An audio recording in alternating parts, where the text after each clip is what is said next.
빈센트 윌렘 반 고흐는 1853년 3월 30일 네덜란드의 작은 마을 그루트 준데르트에서 목사의 장남으로 태어났다. 16살 때부터 화상인 숙부 덕분에 유명한 미술품 매매점인 구필화랑에서 일했다.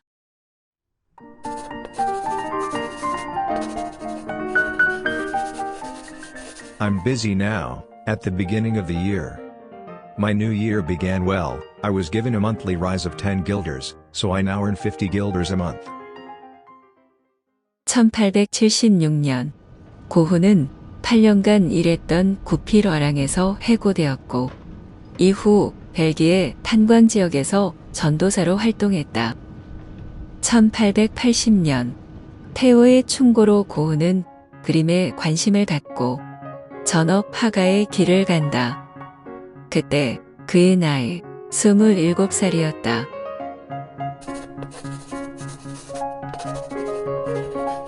My dear Theo. I learned at Edam that you had sent 50 francs for me. Well, I accepted them. And now, for as much as 5 years, I've been more or less without a position, wandering hither and thither. For what then could I be of use? For what could I serve? There's something within me. So what is it? In the springtime, a bird in a cage knows very well that there's something he'd be good for. And the prison is sometimes called prejudice, misunderstanding, fatal ignorance of this or that, mistrust, false shame. 세장에 갇힌 새. 고흐는 그로부터 그림을 시작했다. 가난했던 그는 모델을 살 돈도 없어 거울 속 자신을 그려나갔다. 자화상. 화폭이에 그려진 얼굴은 고흐의 얼굴이지만 찬찬히 들여다보면 그건 얼굴이 아니라 고흐가 부딪힌 세장박 세상이었다. 그의 얼굴은 살기 위해 돈을 어떻게 벌어야 하나 그저 막막한 현실의 투영이었다. 마침내 고흐는 돈에 찌든 도시 파리의 환멸을 느낀다. 자화상은 온통 싸늘한 냉기로 쌓인다.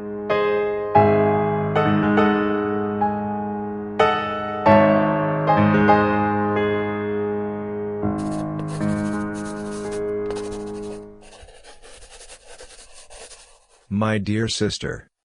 Here's an impression of mine, which is the result of a portrait that I painted in the mirror. A pink-gray face with green eyes, ash-colored hair, wrinkles in forehead and around the mouth, stiffly wooden, a very red beard, quite unkempt and sad. You'll say that this is something like, say, the face of death. 1888년 2월 그는 보다 많은 빛, 즉 생명과 자연의 색을 찾아 파리를 떠나 프랑스의 남단 아르로 갔다.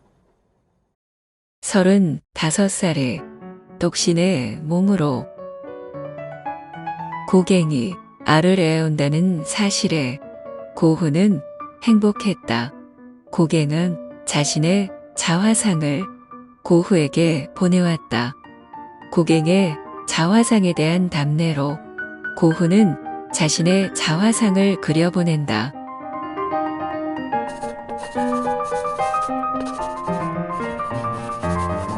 My dear Theo.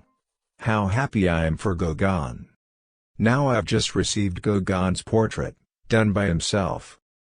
My portrait that I'm sending to Gauguin in exchange, stands up beside it.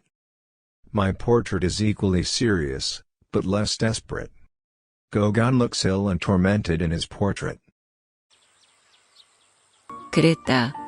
아르에서 그렸던 고흐의 자화상은 파리에서의 죽음을 몰아내고 삶의 생기를 한층 띠고 있었다. 1888년 10월 28일 마침내 기다리던 고갱이 아르레 노란 집으로 왔다.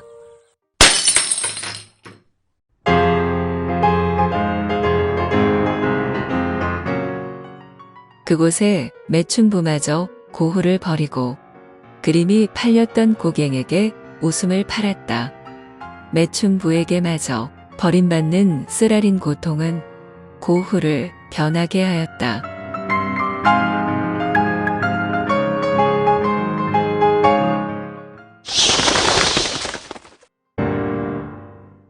죄책감과 무력감에 시달리던 고흐는 1889년 5월 8일 프로방스 생네미에 있는 정신병원으로 들어갔다. 그는 그곳에서 1년여를 머무른다.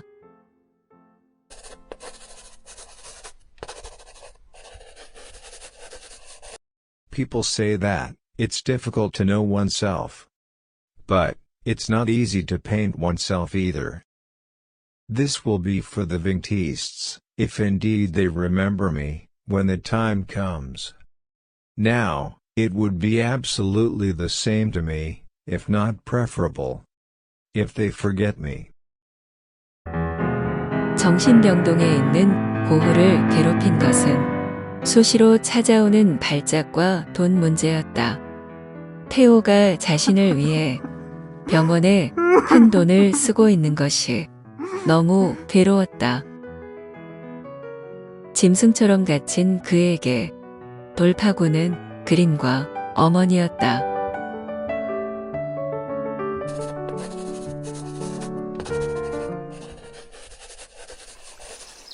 Dear Mother, at the moment, I'm working on a painting of a path between the mountains, and a small stream that works its way between the stones. They have all sorts of colors, green, yellow, red, brown. Because of the autumn. 어머니에게 편지를 쓰고 있던 시간은 12월 23일이었다. 그는 그림의 계절을 가을이라 말한다. 그 그림은 그의 기억이었을까? 산들 사이에 생긴 어느 길을 가는 두 여인이 보인다. 앞선 이는 어머니이고 뒤를 따르는 이는 여동생일 것이다. And the stream in the foreground wide and foaming like soap suds, and further up reflecting the blue of the sky. 한 작은 시내는 스스로 길을 만들어 용맹하게 앞으로 나아가고 있다.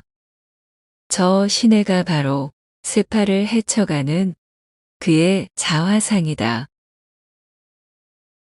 정신병원 뜰에 있는 키 큰 소나무, 바싹 메마른 소나무의 가지가 곳곳에 부러져 있다.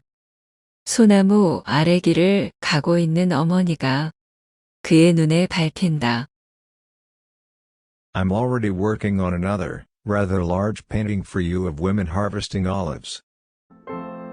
고흐는 올리브 나무가 되어 엄마와 여동생 윌에게 자신의 선물을 드린다.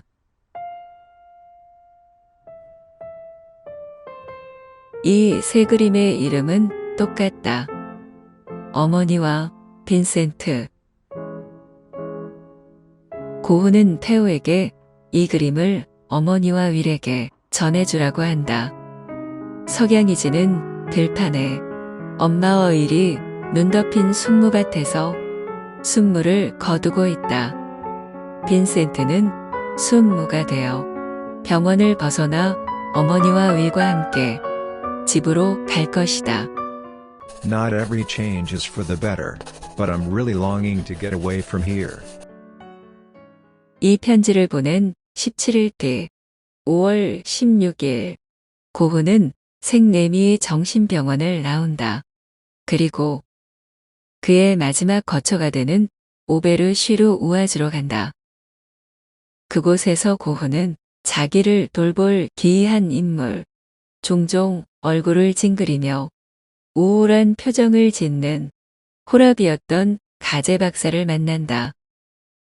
박사의 딸 19세의 마거리트는 37세의 고흐의 마음에 청춘의 불씨를 살려주었다.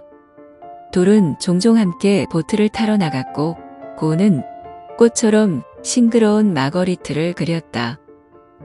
고흐는 그녀와의 사랑을 꿈꾸었을까? 6월 13일 어머니에게 보낸 그의 편지에서 어떤 죽음의 냄새가 은연중에 풍긴다.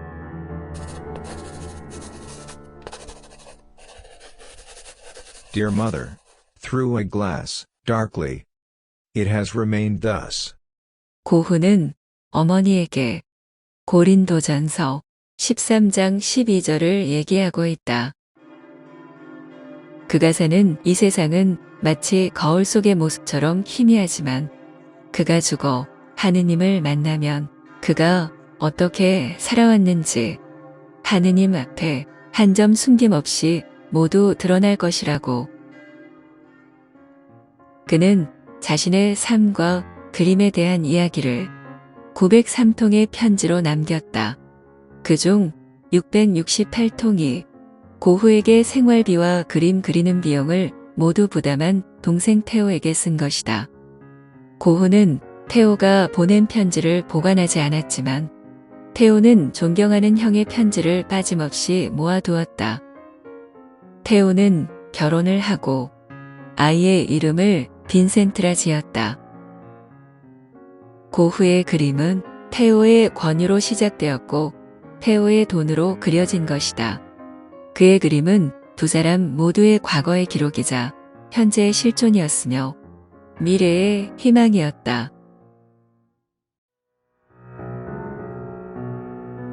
테오가 화랑 대표와의 갈등으로 심각한 고민에 빠지게 된다.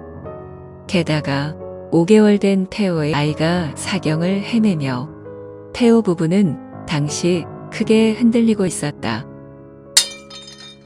불안한 마음으로 파리를 방문한 고흐는 테오와 돈 문제로 다투고 오베르로 돌아온다.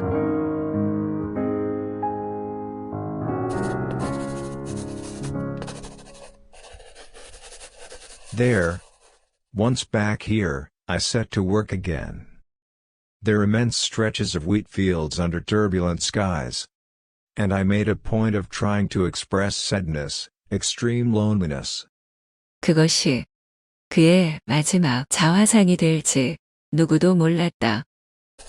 These canvases will tell you what I can't say in words. Ever yours, Vincent. 7월 27일 눈앞에 밀밭은 장대하다. 거기에 두 갈래 길이 있다. 그림을 그린 이후 지금껏 878점의 그림을 그렸다. 그중 딱 한 점의 그림만 400프랑에 팔렸을 뿐 이제 그림들은 보관도 쉽지 않을 정도로 쌓여만 가는구나. 며칠 전 테오 편지에 고갱의 그림은 2점이 팔렸다던데 그간 테오가 보낸 돈만 수만 프랑이거늘. 바로 그 순간 밀밭으로 까마귀들이 솟아날랐다.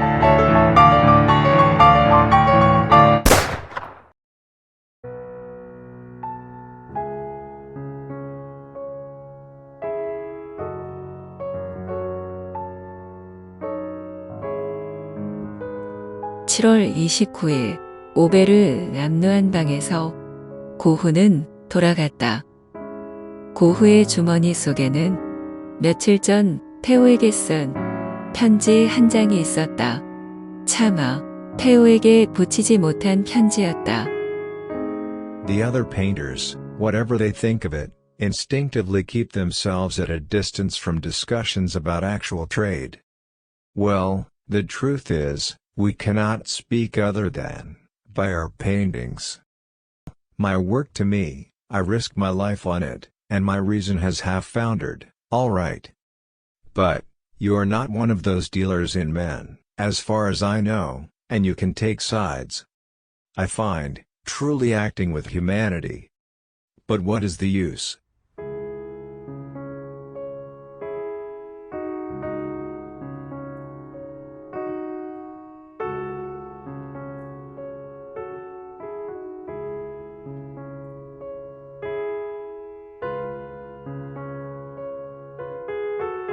고흐가 죽은 지 6개월 후인 1891년 1월 25일 형의 죽음 이후 갑자기 건강이 악화된 테오가 네덜란드의 위트레흐트에서 33세의 나이로 숨을 거두었다. 테오의 유해는 오베르에 묻힌 형의 무덤 옆에 안치되었다.